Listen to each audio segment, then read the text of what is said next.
Bom dia.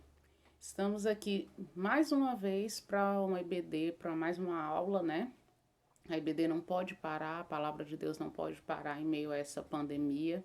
E o que podemos fazer é usar os recursos que temos à mão. E um deles é justamente, eu creio que Deus deu sabedoria para que as pessoas pudessem inventar essas redes sociais, essas internet, para que a gente pudesse usar isso para a glória de Deus também, né? Tantas pessoas fazendo live, tantas pessoas fazendo shows aí pela internet, e nós estamos aqui para ensinar, né? Embora eu prefira pessoalmente lá quando estamos na igreja reunidos e a gente ali naquela troca pessoalmente, eu prefiro isso. Mas se é o que temos, é o que vamos usar. Nós vamos orar agora para que o Senhor nos abençoe muito, continue nos abençoando muito e abra agora nossa mente e os nossos corações para receber a palavra dele. Senhor Jesus, nós te agradecemos por mais um dia, Senhor. Nós te agradecemos, Senhor, porque a sua misericórdia não tem fim, Senhor. Pedimos nessa manhã, Senhor, que o Senhor abra os nossos corações, Senhor, e fale conosco através dessa palavra, Senhor. Que não seja eu, Senhor, que esteja falando, me esconda atrás da sua cruz, mas que o seu Espírito esteja falando aos corações, primeiro ao meu e depois de cada pessoa que alcançar, Senhor, que essa palavra, esse estudo alcançar. É o que te pedimos e te agradecemos com o perdão dos nossos pecados. Amém. Bem, a última aula que eu dei antes do Flávio, nós estávamos em Atos 15. Lembrando que nós estamos ali estudando o livro de Atos e estamos fazendo, agora entramos nas viagens missionárias de Paulo. Fizemos a primeira viagem missionária e agora nós estamos hoje fazendo a segunda viagem missionária de Paulo. É importante a gente fazer uma retrospectiva assim, só do finalzinho, como acabou o capítulo 15, para que a gente entenda como começa a segunda viagem missionária dele e aí a gente possa tirar as lições para a nossa vida. No finalzinho do capítulo 15, a partir do versículo 36, ele fala que Paulo e Barnabé, depois de terem feito aquela viagem todinha que fizeram, né, que a gente até comentou as coisas que aconteceram, Paulo resolve voltar naqueles lugares para que possa ver se os irmãos estão bem, se estão precisando de alguma coisa e se um discipulado, né? E aí Barnabé fala que queria que João Marcos fosse com eles. Lembrando que no capítulo 13, mais especificamente no versículo 13, Marcos ele fala que ele se afasta de Paulo e Barnabé e volta para onde ele estava. Ele não quer seguir viagem.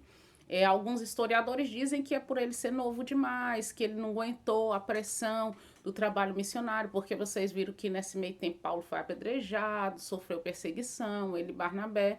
E alguns historiadores contam que por ele ser jovem ele não aguentou isso e decidiu voltar. Só que aí algumas pessoas podem falar assim, mas ele voltou e desviou, ele voltou e largou a obra missionária. Não. Quando Marcos volta, e vamos falar um pouco, só um pouquinho de Marcos para que a gente entenda quem ele é, porque ele vai mais na frente ser um personagem importante e até se vocês lendo o Novo Testamento, vocês vão ouvir falar dele também, porque Pedro menciona ele, Paulo menciona ele de novo, então é importante que a gente conheça de quem estamos falando. Esse João Marcos, ele é primo de Barnabé.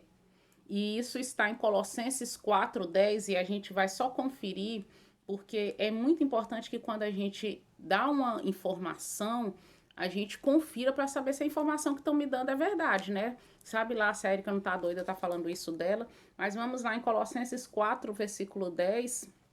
Diz assim o versículo: Saldo-vos Aristarco, meu companheiro de prisão, assim como Marcos, primo de Barnabé, sobre quem já recebestes instruções. Portanto, se ele for visitar, recebei-o. Isso é Paulo falando à igreja de Colossenses, mencionando aqui do grau de parentesco de Marcos e Barnabé. Marcos, quando ele deixou Paulo e Barnabé e voltou para onde ele estava sozinho, ele não ficou ao léu, ele cooperou com o trabalho missionário de Pedro. E por ele ser jovem e estar cooperando com o trabalho missionário de Pedro, Pedro foi uma espécie de um discipulador dele, um pai na fé dele, ensinou ele todo esse percurso, de tal forma que Pedro menciona ele em 1 Pedro 5,13 como um filho dele, como um filho na fé dele. Eu acho muito interessante como Pedro tem esse carinho especial por Marcos. E aí ele se torna aí um filho na fé de Pedro. Vamos ver o que tem em 1 Pedro 5,13. Aí ele fala aqui, ó. Isso é Pedro falando. Aquela que está em Babilônia, igualmente eleita convosco, vos saúda, assim como Marcos, meu filho. Ele trata ali é o finalzinho da carta de 1 Pedro, e aí ele está fazendo as saudações finais, e aí ele menciona Pedro como um filho dele. Aí a gente percebe aqui como essa relação dos dois fica tão íntima, né? E é bonito isso. Mas aí você fala, então Marcos ficou só com Pedro e acabou, esqueceu Paulo? Não. Após 12 anos de separação com Paulo, de Paulo e Marcos e Barnabé, porque logo na sequência Barnabé ele volta para o encontro de Marcos, ficam os dois cooperando na obra missionária com Pedro e Paulo segue viagem, né? Quando ele, após 12 anos disso, Marcos ele torna-se um cooperador do ministério de Paulo. E aí Paulo ele menciona isso em 2 Timóteo 4,11, nós vamos ver. E é interessante que a gente veja isso, porque às vezes a gente discorda muito de alguém dentro da igreja, né? Ah, eu não concordo com a forma que fulano age, eu não tá levando o ministério desse jeito, ou eu não concordo daquele jeito. Mas a gente, no decorrer da Bíblia, a gente vê várias vezes personagens importantes, discípulos, apóstolos, não concordando com o outro, e isso não sendo motivo para briga, isso não sendo motivo para divisões, mas pelo contrário, há uma separação momentânea ali, porque a obra não pode parar e os dois têm um ministério, mas você vê em vários momentos eles se encontrarem depois para anunciarem a palavra de Deus. Em 2 Timóteo 4,11, Paulo menciona eles, olha só o texto, diz assim. Lembrando que nessa época que Paulo escreveu 2 Timóteo, Paulo já estava perto da morte, já eram os dias assim, poucos dias antes de Paulo morrer. Mas é muito bonita porque nos últimos dias, antes de Paulo morrer, Paulo menciona Marcos e pedindo que Marcos vá ter com ele. Olha só, somente Lucas está comigo, Paulo falando. Toma a Marcos e trazei-o contigo, pois ele me é de grande auxílio para o ministério. Isso mostra que Marcos já vinha ajudando Paulo no seu ministério, inclusive nos últimos dias de vida de Paulo, Marcos estava presente. Esse Marcos, ele também é o autor do livro de um dos evangelhos que o nome é Marcos. Esse Marcos é ele. E aí a gente vê a importância dele na obra de salvação aqui do Senhor. E assim se encerra o capítulo 15 e a gente entra no capítulo aqui 16, que é a segunda viagem missionária de Paulo, e agora nós vamos conversar um pouco sobre isso.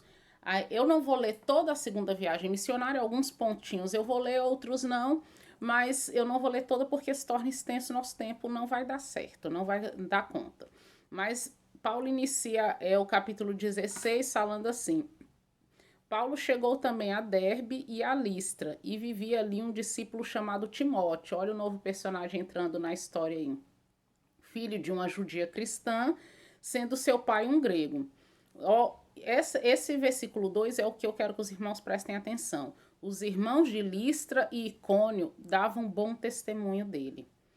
Olha como esse texto fala de Timóteo, que os irmãos da cidade de Listra e de Icônio, que era onde ele tinha contato, davam bom testemunho dele. A obra de Deus, na obra missionária, a gente, nessa obra de anunciar o evangelho, nós precisamos encontrar pessoas que tenham caráter, pessoas que tenham um bom testemunho. Ele era filho de uma mãe judia e de um pai grego. E era uma pessoa que tinha caráter. e era uma pessoa que iria anunciar o evangelho tanto para judeus quanto para grego. E aí a gente dá uma pausa para fazer uma pergunta para você. E você aí, onde você está na sua casa, seja onde você estiver, pare e pense um pouco. Como falam de você por aí? Como que os irmãos, como as outras pessoas, sejam os seus familiares, sejam os seus amigos, sejam os vizinhos, como eles se referem a você? Será que essas pessoas, eles dão um bom testemunho de você? Timóteo, ele tinha certeza que, e a palavra de Deus diz que as pessoas de duas cidades davam bom testemunho dele. E como falam de você? Será que as pessoas têm dado um bom testemunho a seu respeito? Será que as suas atitudes, que o que você tem feito, o que você tem falado, tem gerado esse bom testemunho? É importante a gente parar para pensar nisso um pouco, porque na obra de Deus é algo muito sério, a gente não pode levar de qualquer jeito, a gente tem que se preocupar sim com o que vão pensar de mim. A gente não pode levar assim, dizendo assim, eu não tô nem aí, eu vivo minha vida do meu jeito, eu não tô nem aí o que as pessoas vão falar. Mas a Bíblia fala que você tem que ter um bom testemunho. Ela menciona esse bom testemunho de Timóteo. Tanto menciona esse bom testemunho que no versículo 3, Paulo se interessou que Timóteo acompanhasse ele por causa disso, por causa do caráter de Timóteo, por causa do bom testemunho de Timóteo. Paulo escolhe ele para a obra missionária. Na obra missionária, nós não podemos levar qualquer pessoa. A gente é tudo muito lindo. Eu acho lindo quando as pessoas falam, todos nós somos um missionário em potencial, então todo mundo vão evangelizar que não sei o quê. Mas quando se vai mesmo para o campo, quando se vai mesmo sair para ir de casa em casa evangelizar, principalmente da forma que Paulo estava fazendo aqui, que era uma viagem missionária, ia passar por muitas coisas e por muitas situações diferentes e por muitas casas diferentes, não se pode levar qualquer pessoa. Você pode falar, mas é crente, crente tem por obrigação, tem a obrigação de ter um bom testemunho todo crente, mas não tem. Não, assim como nem toda pessoa que não é crente é uma má pessoa. Tem pessoas que não é crente, que não frequentam uma igreja nenhuma, mas que tem um bom testemunho. Aí o contrário também acontece. Tem pessoas que frequentam a igreja há anos e que nunca aceitou Jesus, que é amiga do evangelho.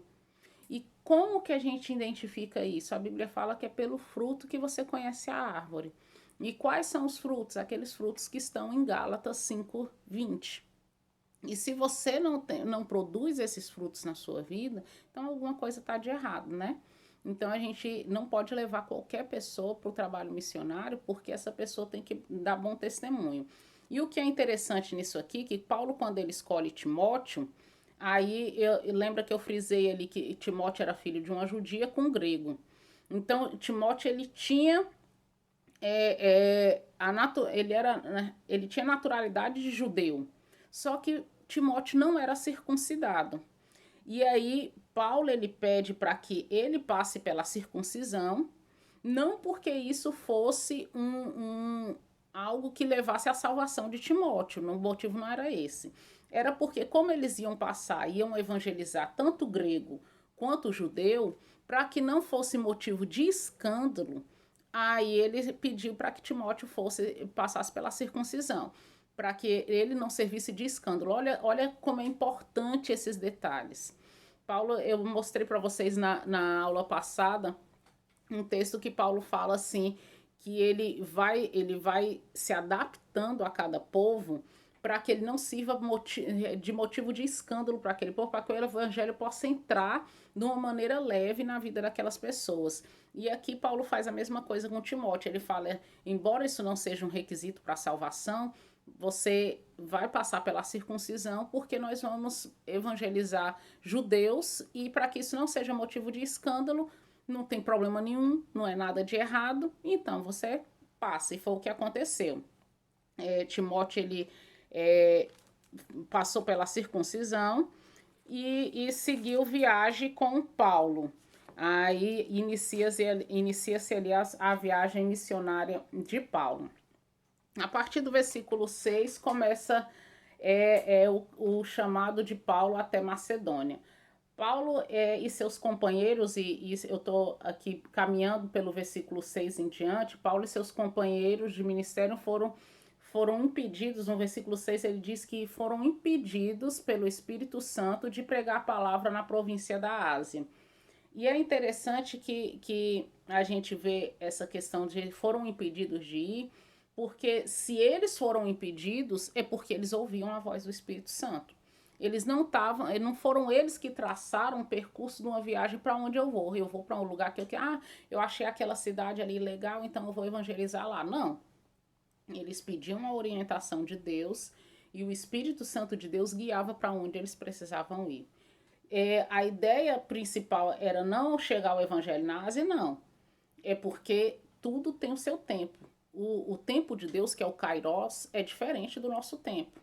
Existe um tempo, existe um propósito toda nessa jornada. E aquilo era o evangelho se expandindo por todo mundo. E aí o Espírito Santo fala ali para Paulo para que eles não vá para a Ásia ali, né? E aí no versículo 9 e 10, Deus dá uma visão para Paulo, chamando Paulo para pregar na Macedônia. E aí Paulo prontamente ouve esse chamado de Deus para ir para a Macedônia. Quando no versículo 12, aí ele fala que eles rumaram para Filipos, né? E que de lá que era um distrito da Macedônia, uma colônia romana, né? E uma colônia romana, e nessa cidade ficaram ali vários dias. Paulo vai para, enquanto ele está em Macedônia, e ele fica vários dias em Macedônia, ele vai para a beira do rio. Era um costume de procurarem ir para essa beira do rio para orar, porque era um lugar mais calmo, né? E Paulo ele vai para a beira do rio ali orar e encontra algumas mulheres lá. E quando ele encontra essas mulheres reunidas, no meio dessas mulheres está Lídia. E a gente vai ouvir falar de Lídia também. Quando você lê as cartas de Paulo, você vai ver a importância de Lídia para o evangelho, que era uma mulher de posses, uma vendedora de tecido e de púrpura, né?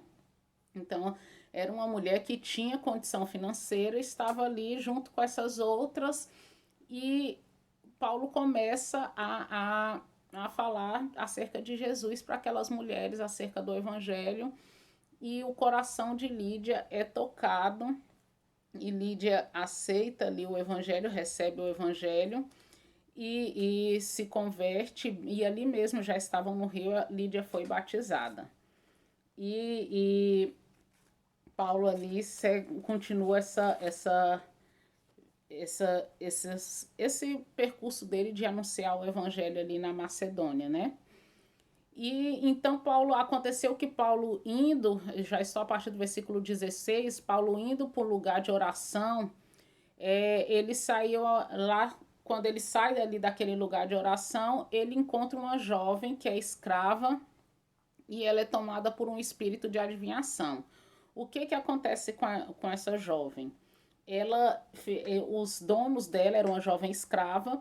Os donos dela, como ela era possessa de um demônio de adivinhação, ela ficava ali adivinhando o futuro ali das pessoas em troca de dinheiro, e ela ganhava muito dinheiro para os seus donos, né?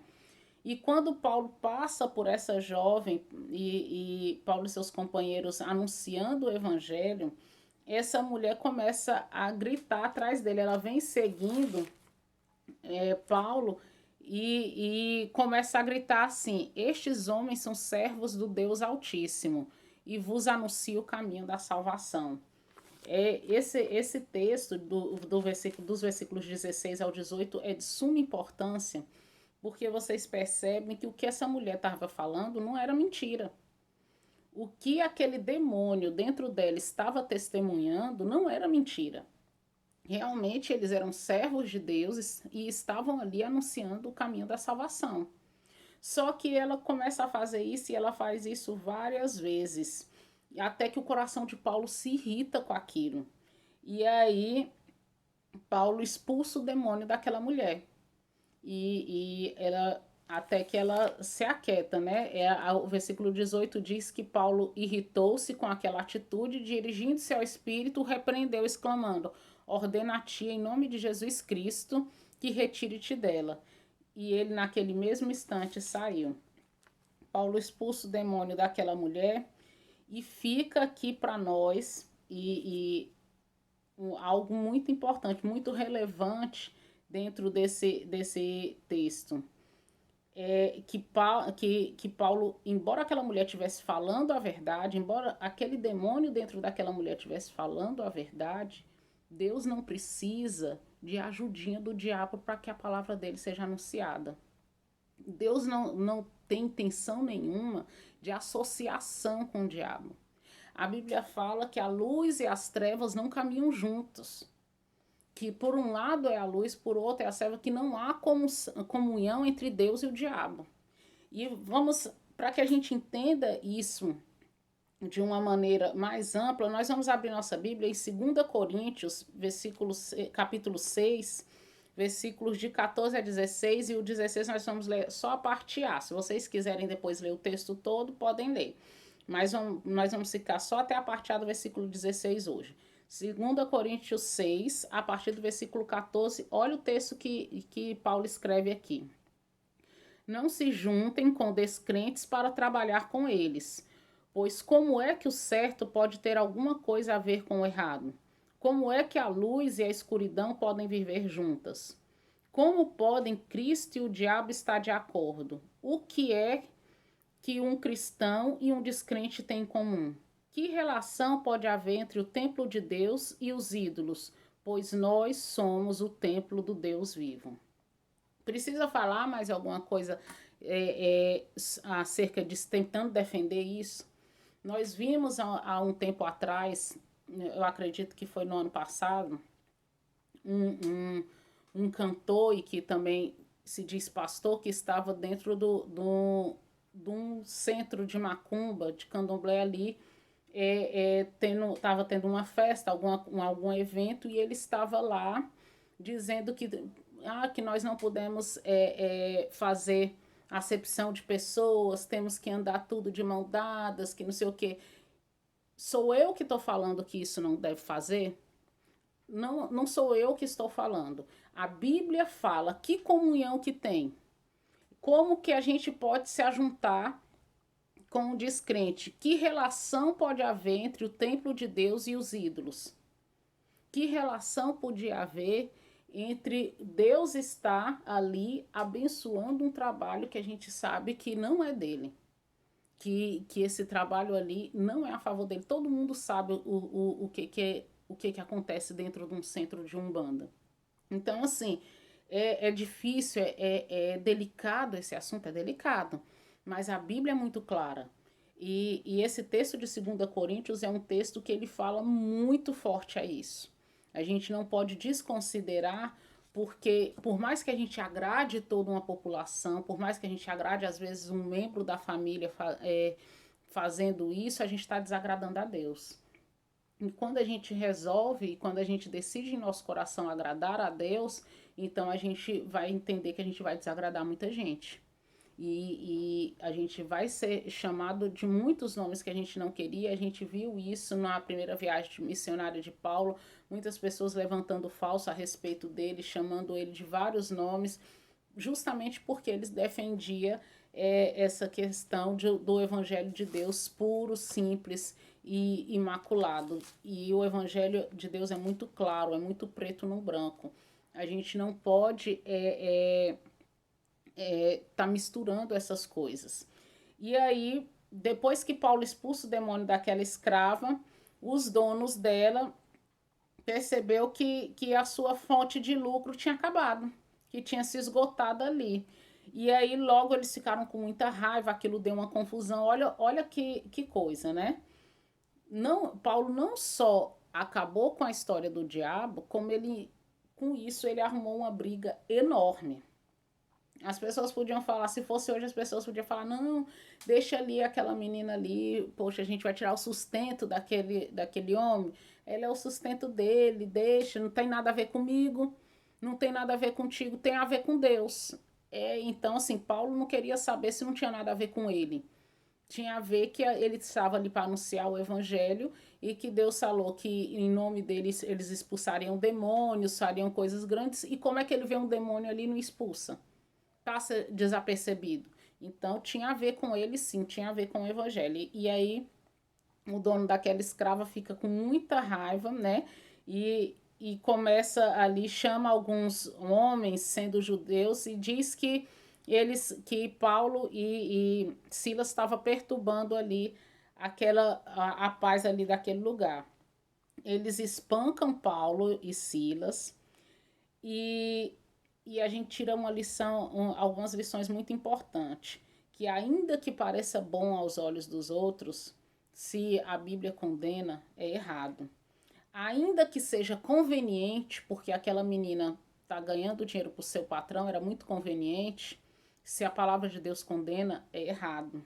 Ainda que o não fazer se torne mal visto, se eu não for lá visitar e cantar com o pessoal seja do centro da Umbanda ou de qualquer outro lugar que a gente que é algo que vai justamente de contra a nossa fé, aos olhos das outras pessoas isso ficaria mal visto, ainda que aos olhos das outras pessoas seja mal visto, se a Bíblia condena, a gente tem que fazer, tem que ser contra também. E aí eles espancam aqui Paulo e Silas e jogam ele na cadeia. E além de eles estarem feridos, com dor e presos, eles prendem os pés dele na cadeia, assim, num tronco. E eles ficam ali presos a esse tronco na cadeia, todo ferido e com dor, porque para até que eles decidissem o que ia fazer com ele. E aí eu acho interessante que quando você continua lendo esse texto, ele fala assim que eles estavam desse jeito, nessa situação que eu acabei de falar para vocês, mas cantando, louvando a Deus. E aí eles continuam ali louvando a Deus e por volta de meia-noite, Paulo e Silas estavam orando e entoando hinos de louvor a Deus e os outros demais presos tudo ouvindo essa adoração deles. E de repente aconteceu um terremoto e o terremoto foi tão violento que os alicerces da cadeia ali foram abalados e no mesmo momento as portas, as coisas que prendiam os pés dele, tudo se soltaram. E aí eles ficaram soltos, né? Livres. Poderiam fugir se quisessem. O carcereiro, quando despertou do seu sono, e o sono dele era pesado, né? Porque teve um terremoto e ele não despertou. O carcereiro, quando despertou do seu sono, ele viu que as portas das cadeias estavam tudo abertas e já não tinha mais nada ali que pudesse segurar o preso. Gritou que ele começou a falar: eita, agora o jeito vai ser eu me matar. Porque naquela época, se o carcereiro, no turno dele, um preso escapasse, isso era cobrado dele com a vida. Eles matavam o carcereiro por conta disso. Quando o carcereiro viu a cadeia toda aberta, o carcereiro falou: todo mundo fugiu. Eu vou me matar porque é melhor me matar do que os outros virem aqui e me matar, né? E quando ele foi ali para se matar, aí Paulo gritou para ele: não faça isso, estamos todos aqui. Então o carcereiro pediu luz e olhou ali, conferiu, estava todo mundo lá solto, mas todo mundo ainda dentro das suas cadeias ali, ninguém fugiu. O carcereiro ali muito nervoso e sem entender o que estava acontecendo, todo tremendo, se atirou no pé de Paulo e Silas. E em seguida eles conduziu eles dois para fora ali e diz para eles: senhores, eles entendem realmente que esses homens são de Deus, porque eles poderiam ter fugido, eles poderiam ter feito alguma coisa até com ele enquanto ele dormia, e de repente eles não fizeram nada disso. E aí ele fala: senhores, o que preciso fazer para ser salvo? E aí, prontamente, eles afirmam: crê no Senhor Jesus Cristo e será salvo tu e a tua casa. E aí Deus usa aquela crise, Deus usa aquele momento da ferida, daquele momento de dor, aquele momento de perseguição de Paulo e Silas, para que a família do carcereiro toda pudesse ter um encontro com Deus, porque o texto diz que tanto o carcereiro quanto a família dele toda foi salva, né? Ali, porque o carcereiro leva Paulo na casa dele, Paulo e Silas, cura das feridas dele, ele anuncia o evangelho para toda a família do carcereiro, e eles aceitam Jesus e depois eles voltam para a cadeia. E aí Deus usa aquele momento ali da crise, aquele momento de dor para testemunhar ali a favor dele. E eu abro um parênteses rapidinho aqui, e o nosso tempo está apertado, para falar assim, que na crise, Deus sempre vai transformar a crise em oportunidade. Quando a gente, se a gente tivesse na IBD hoje, agora, todo mundo no templo, a palavra de Deus alcançaria uma determinada quantidade de pessoas. Nós não sabemos até onde vai a palavra de Deus agora pelas redes sociais do jeito que estamos fazendo. Nós não temos o real alcance. Quantas pessoas nesse momento estão na sua casa e que não estariam dentro de uma igreja ouvindo a palavra de Deus, mas por estarem dentro da sua casa estão ali ouvindo? E eu não falo só da lição de agora da IBD, eu lhe falo do tanto de live que tem acontecido com pregações, com anúncio da palavra de Deus. O alcance que isso não está tendo. Então, assim, isso é Deus usando a crise para que o nome dele se espalhe por mais gente. Muitas pessoas que nunca nem pisaram dentro de um templo, que nunca tiveram a oportunidade de ouvir profundamente a palavra de Deus, neste momento da crise, está tendo essa oportunidade e Deus usando esse momento de dor para que a palavra dele possa ser transmitida a outras pessoas. E aí, quando Paulo e Silas volta para a cadeia, né? No outro dia de manhã, os magistrados mandaram os oficiais de justiça lá na cadeia e mandar os carcereiros botar Paulo e Silas em liberdade ali no secreto para que ninguém pudesse saber que eles nem estiveram presos. Lembrando que quando eles foram presos, eles disseram lá na cadeia que eles disseram lá para prender Paulo e Silas que Paulo não era um cidadão romano, então por isso que ia prender ele, porque em Roma existia uma lei que não se podia prender um cidadão romano sem antes passar por um julgamento. E lembrando que eles, além de ter sido presos, eles foram espancados. E aí mandaram o carcereiro soltar eles ali na encolha e vai lá escondidinho, solta eles em segredo, isso tá no versículo 36 do capítulo 16, solta eles ali na encolha, para que isso não fique ruim, né, para eles. Só que Paulo diz por carcereiro que ele não vai sair, não. Eu não vou sair, não. E Paulo fala que exige uma retratação pública dos magistrados. Porque como é que eles prendem um cidadão romano daquele jeito? Ele fala, eu não vou sair até que eles venham aqui e se retrate com a gente publicamente, para que todos saibam do erro que eles cometeram. E aí você pode pensar, em vez de eles ir logo embora da cadeia, para que Paulo fez isso?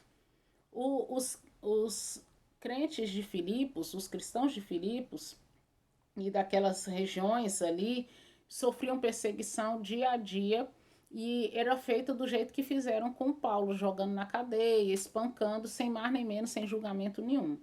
Com essa atitude de Paulo de pedir uma retratação pública, ele conseguiu liberdade para os cristãos de Filipe.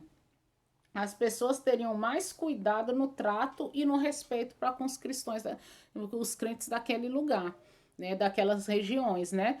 Embora as perseguições não cessassem, agora as pessoas iam ter mais cautela antes de perseguir os crentes daquelas regiões, para que não cometesse o mesmo erro que cometeram com Paulo e com Silas. Então, de certa forma, aquele momento ali foi uma conquista para aquele povo, porque aquela história se espalhou por todos os lugares do que tinha acontecido.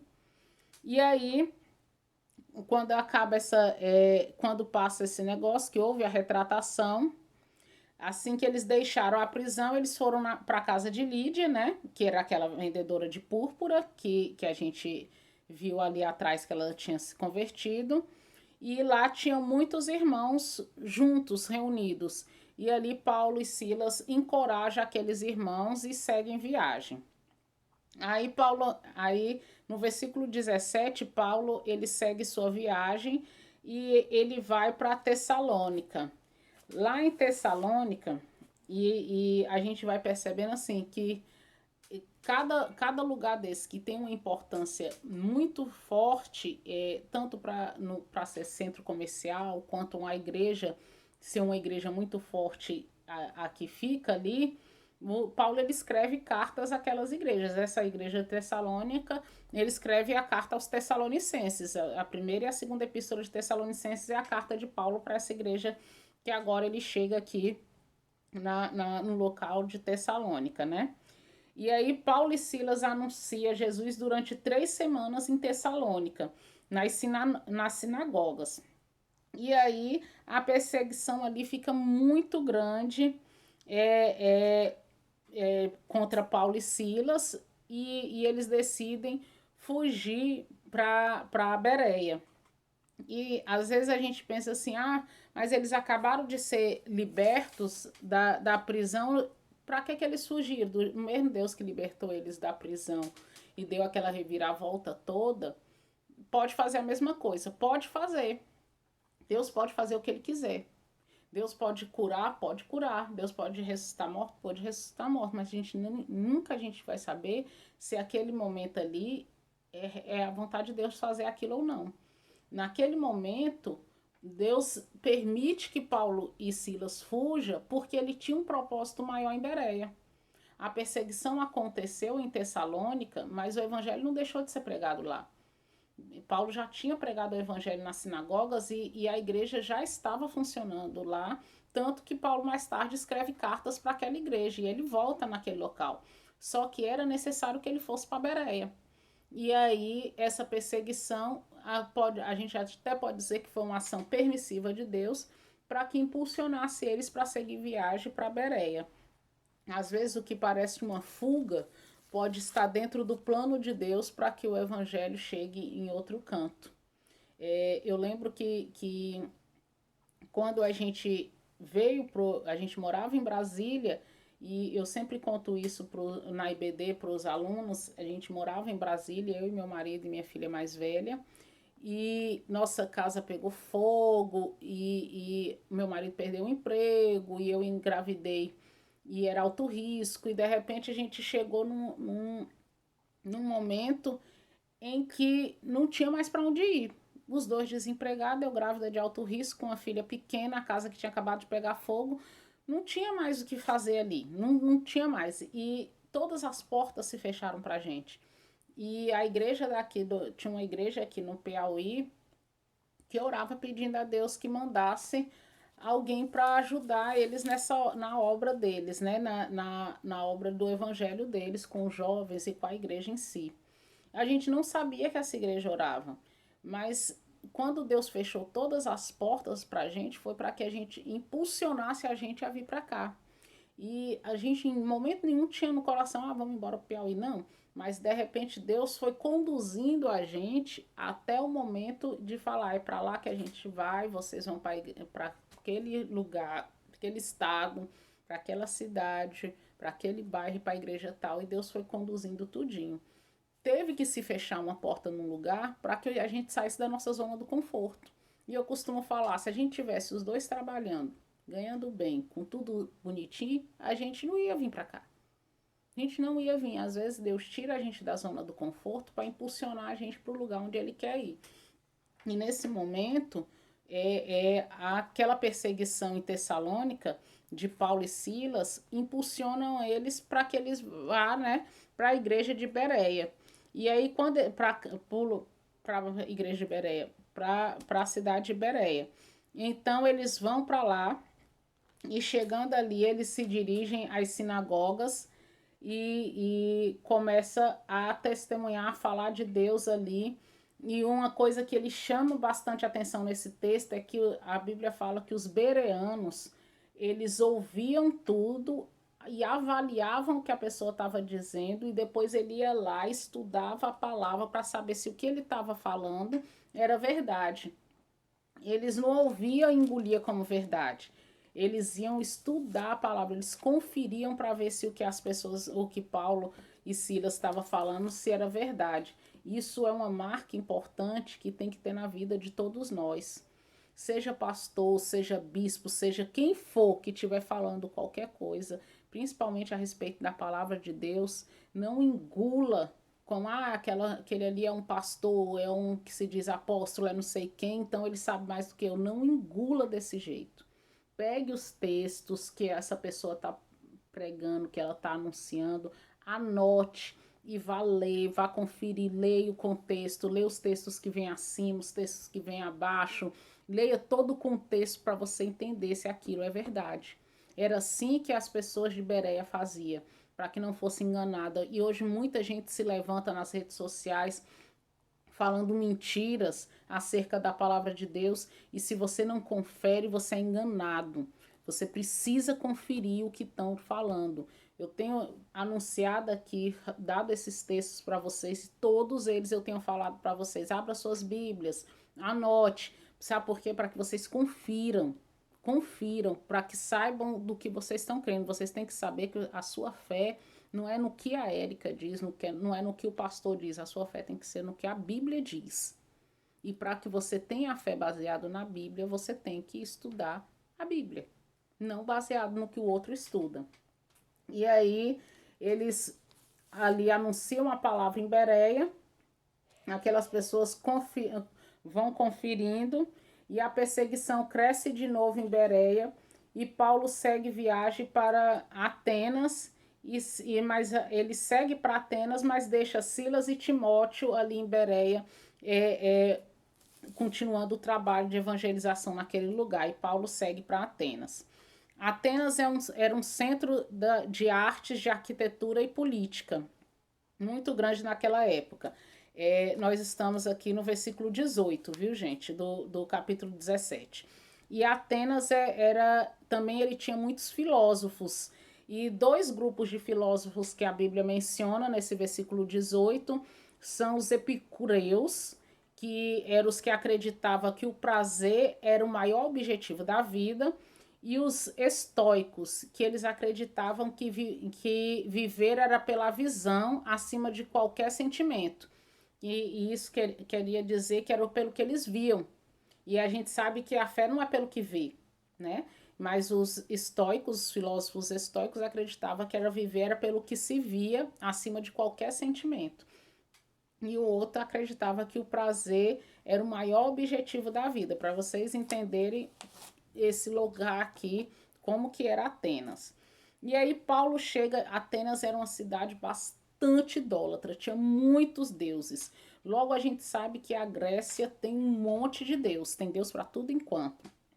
E aí Paulo ele chega nesse lugar bastante idólatra e vê aquele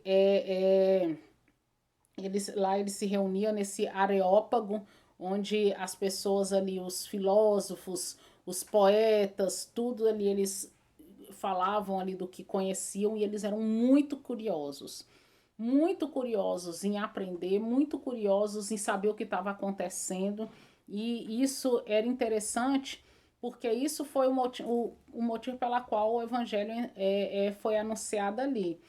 Paulo começa a anunciar o evangelho, e aí eles começam a falar assim, que Paulo estava ali anunciando um Deus estranho. E aí eles chegam e Paulo e fala assim, pode revelar-nos que nova doutrina é essa sobre o qual dissertas? E aí eles dão a oportunidade de Paulo anunciar o evangelho em Atenas. E Paulo começa anunciando no versículo 21, ele fala, cidadãos de Atenas, assim como todos os estrangeiros que ali viviam, não se preocupem com outro assunto, senão falar e procurar sobre as últimas novidades. Aquelas pessoas lá, eles queriam saber das últimas novidades. E aí Paulo se levanta, e o discurso de Paulo em Atenas eu acho muito legal, muito interessante, para que a gente tome isso como exemplo, que, como eu disse, Atenas era uma cidade idólatra, tinha muitos deuses, estátuas de deuses penduradas em todo o campo. E aí, Paulo, ele, dentro desse contexto, Paulo começa a falar: caros atenienses, percebo que sobre todos os aspectos sois muitíssimos religiosos. Olha que interessante, ele não chega atacando, ele chega elogiando a fé, a devoção daquele povo. Ele não atacou já descendo a lenha nos deuses que aquele povo acreditava, até porque eles não iam deixar de acreditar, porque Paulo, uma pessoa estranha, chegou e está falando que é errado assim. Aí ele começa falando, elogiando aquele povo. Aí ele continua: pois caminhando pela cidade, observei cautelosamente seus objetos de adoração e encontrei até um altar com a seguinte inscrição: ao Deus desconhecido. Ora, pois é exatamente este a quem cultuais em vossa ignorância que eu passo a vos apresentar. Aqui ele está dizendo que ele, no decorrer da cidade, quando ele estava caminhando na cidade, ele viu lá um altar, e esse altar dizia ao Deus desconhecido. Aí ele falou: eu vim pregar desse Deus aqui. E vocês têm adorado esse Deus na ignorância porque eles não sabiam nem quem ele era. Como é que eu adoro um Deus que eu não sei quem é? Aí ele fala: eu vim justamente apresentar para vocês esse Deus que vocês estão adorando aí sem saber quem é. Vou apresentar para que vocês possam adorar conhecendo, né? E aí ele fala: o Deus que. Aí ele começa a falar desse, dizendo que ele estava falando daquele Deus lá, né? Aí ele fala: o Deus que criou o universo e tudo que nele existe é o Senhor dos céus, da terra, e não habita em santuários produzidos por mãos humanas. E aí ele diz para as pessoas que Deus ele não habita em santuários. E as pessoas davam muita importância a templos, aos rituais religiosos e tudo mais. E a gente tem visto isso nesse período de quarentena, as pessoas falando. Eu lembro que no início as pessoas falavam: eita, como é que vai ser os cultos? Estão fechando as igrejas, que não sei o que, é coisa do diabo, é o fim dos tempos. E eu volto a dizer, eles estavam fechando templos. E a gente vê muito claro no versículo 24, Paulo dizendo: Deus não habita em santuários produzidos por mãos humanas. Então, assim, as pessoas estavam fechando templos, mas não estavam fechando igrejas que somos nós, não estavam tirando a nossa fé. Então, não tinha nada a ver, a gente não tinha que estar apegado ao templo, às paredes daquela construção, e sim apegado ao Deus, o Deus que a gente serve. E aí Paulo ele continua ali falando, ele continua falando, cita trechos dos grandes intelectuais e poetas gregos, né? Porque a gente sabe que eles davam muita importância para essas pessoas e dão até hoje. E aí ele cita alguns trechos no versículo 28, ó, isso é trecho de intelectuais e poetas gregos, isso que Paulo cita aqui, ó. Pois nele vivemos, nos movimentamos e existimos. É um trecho de um poeta grego. E aí ele fala assim também: porquanto dele também somos descendentes. É outro trecho de outro poeta grego. Aí ele cita assim: portanto, considerando que. Aí ele abre parênteses e fala: outro trechinho, olha a inteligência de Paulo, dado por Deus. Outro trecho de outro poeta dizendo: somos geração de Deus. Um poeta grego falou isso. Aí ele fala: se o seu poeta diz que somos geração de Deus, então não devemos acreditar que a divindade possa ser semelhante a uma imagem de ouro. Como que eu posso dizer que esse Deus tão grande que ele fala, que vocês mesmos acreditam, que é um Deus que através dele nos movimentamos e existimos, é um Deus que todos nós somos descendentes dele, é um Deus que somos geração deles, como esse Deus pode habitar numa imagem de ouro? Como é que um Deus tão grande pode habitar numa imagem feita de prata ou de pedra, esculpida e idealizada pela mente humana? Se esse Deus é tão grande, a mente humana não pode produzir uma imagem acerca desse Deus. Vocês estão vendo? Eles pegam o que eles acreditam e vai dentro desse contexto que eles acreditam, ali mostrando para eles que eles estão acreditando em algo que não tem fundamento. Aí ele fala, em épocas passadas,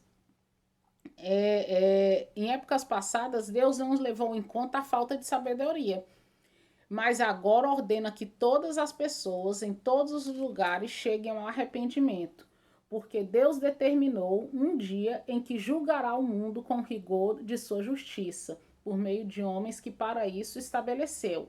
E quanto a isso, ele deu provas a todos ao ressuscitá-lo dentre os mortos. Aí Paulo chega aqui no checkmate falando acerca da salvação, né? Paulo anuncia a importância do arrependimento e apresenta Jesus como Filho de Deus. E aí, no versículo 32, Paulo ele mostra ali para aquelas pessoas que o amor edifica, mas que a sabedoria ensoberbece. Às vezes, o povo de Atenas, da Grécia, era um povo muito culto, era um povo muito estudioso. Só que quanto mais cultura eles tinham, quanto mais sabedoria eles tinham, mais longe eles ficavam de Deus. Em Romanos 1, versículo 21, 23, Paulo ele menciona sobre essa sabedoria de novo. Olha o que ele fala aqui. Porquanto, mesmo havendo conhecido a Deus, não o glorificaram como Deus, nem lhe renderam graças. Ao contrário, seus pensamentos passaram a ser levianos, imprudentes, e o coração insensato deles tornou-se em trevas. E proclamando-se a si mesmo como sábios, perderam completamente o bom senso e trocaram a glória de Deus imortal por imagens confeccionadas conforme a semelhança do ser humano mortal, bem como dos pássaros, quadrúpedes e répteis. Você vê que a sabedoria daquele povo, o conhecimento daquele povo, em vez de aproximar ele de Deus, aquilo fez foi separar ele cada dia mais de Deus. E aí Paulo ainda diz que que poucas pessoas, e aquele sermão ali, as pessoas começaram a zombar dele depois que ele terminaram de falar. Mas algumas poucas pessoas creu e houve salvação. E a Bíblia fala que há uma festa no céu quando apenas um justo se converte, né? Mas aqui algumas pessoas se converteram. E dentre as pessoas que se converteram Dionísio, e que era membro desse conselho do Areópago, que era onde Paulo estava falando, e uma mulher chamada Damares, e outras pessoas também. E esse Dionísio e Damares, eles vão depois ajudar Paulo nessa obra de anunciar o evangelho naquele lugar. E aí, Paulo ele segue ali sua viagem, né? Logo, Paulo, depois desses acontecimentos, Paulo sai de Atenas e vai para Corinto. Já estamos no finalzinho aqui da segunda viagem missionária. Ele sai de Atenas e vai para Corinto. E Paulo não usa como desculpa que é missionário para não fazer nada em Corinto. Quando ele chega em Coríntios, ele vê logo lá a profissão do povo e aí ele começa a trabalhar com aquele povo para gerar alguma renda e ele não ficar encostado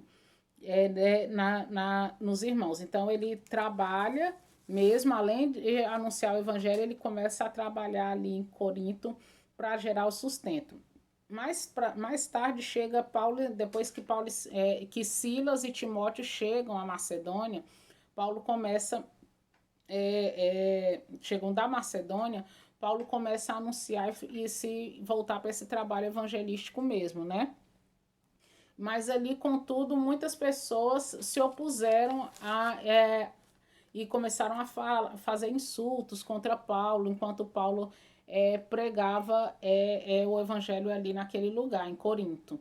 Mas muitas pessoas ali também se converteram. Paulo anuncia o evangelho nas sinagogas, as pessoas os insultaram, mas muitos se converteram.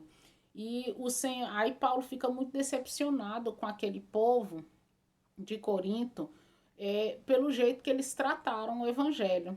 E ele fica decepcionado a tal ponto que ele fica desencorajado. Só que numa certa noite o Senhor encoraja Paulo. Paulo tem uma visão e o Senhor nessa visão encoraja Paulo, dizendo para Paulo não ter medo. Você está vendo que lá atrás a gente viu que Paulo precisou fugir por causa da perseguição, né? E Deus deixou que ele fugisse. Neste caso aqui, o projeto de Deus era que ele continuasse ainda mais um tempo em Corinto. Deus tinha um propósito ali naquele lugar. Então o Senhor dá uma visão para Paulo, encoraja Paulo, dizendo para ele não ter medo e continuar pregando e não se calar, porque ali tinha muitas pessoas que eram servos dele em Corinto. E aí Paulo continua lá. Paulo fica 1 ano e meio em Corinto e os cristãos de lá tinham uma mentalidade muito mundana. E aí Paulo ele escreve as cartas de 1ª e 2ª Coríntios muito para corrigir essa mentalidade mundana daquele povo, né? Que era um povo, embora muitas pessoas tenham se convertido, aquelas pessoas que se converteram ali tinham uma mentalidade mundana e Paulo foi fazendo esse trabalho de discipulado e por isso que ele escreve as cartas de 1ª e 2ª Coríntios. E aí Paulo ele conclui a sua segunda viagem deixando Priscila e Áquila em Éfeso e saiu a encorajar os irmãos de Cesareia, Galácia e de Frígia. É interessante que Paulo ele não só pregava e largava para lá. Paulo ele pregava, ele seguia sua viagem todinha pregando e depois ele se preocupava e como é que ficou aquelas pessoas que aceitaram Jesus. Aí naquela época não tinha WhatsApp, não tinha e-mail, não tinha rede social, então o que Paulo fazia? Voltava naqueles lugares para ver como é que estavam aquelas pessoas que aceitaram Jesus e encorajando os irmãos que ficaram naquela cidade. E ele levantava pessoas para continuar aquele trabalho enquanto ele fosse para outras. Você vê aqui que ele deixa em Éfeso Priscila e Áquila, né? E em cada lugar que ele vai passando, ele vai deixando alguém para tomar conta do trabalho que ele começou. E essa é a nossa visão. É que a gente anuncia o evangelho, mas não só anuncia, a gente se preocupe com quem está recebendo. Se preocupe com um bom testemunho, se preocupem com as pessoas, né? Porque gente cuida de gente, né? E cuidar não é só olhar e acabou, né? Cuidar é você se importar como ela ficou, como ela tá depois disso tudo. E fica aqui, a gente encerra aqui a segunda viagem missionária. Muito obrigado pela atenção de vocês. A gente estendeu um pouquinho no tempo, mas é porque a viagem missionária tinha muito detalhe importante. Nós vamos orar e nós vamos encerrar nessa manhã. Senhor Jesus, muito obrigado pela palavra dada. Que o Senhor faça brotar e florescer em nossos corações, que a gente aprenda, Senhor, tudo que o Senhor quis nos ensinar com essa segunda viagem missionária de Paulo, Senhor. Seja para a gente ter um caráter seu, seja para não associar-nos, Senhor, ao inimigo por motivo nenhum, Senhor. Que o Senhor esteja fazendo com que a gente coloque em prática tudo que aprendeu. Sara, Senhor, a sua terra, Senhor, dessa doença. Deus, sara, Senhor, as pessoas. Deus, cuida dos que estão passando necessidade, dos que estão doentes. Consola o coração daqueles que perderam seus entes queridos. Direciona, Senhor, a gente, Deus, para que não possamos ficar perdidos, Senhor, nessa pandemia.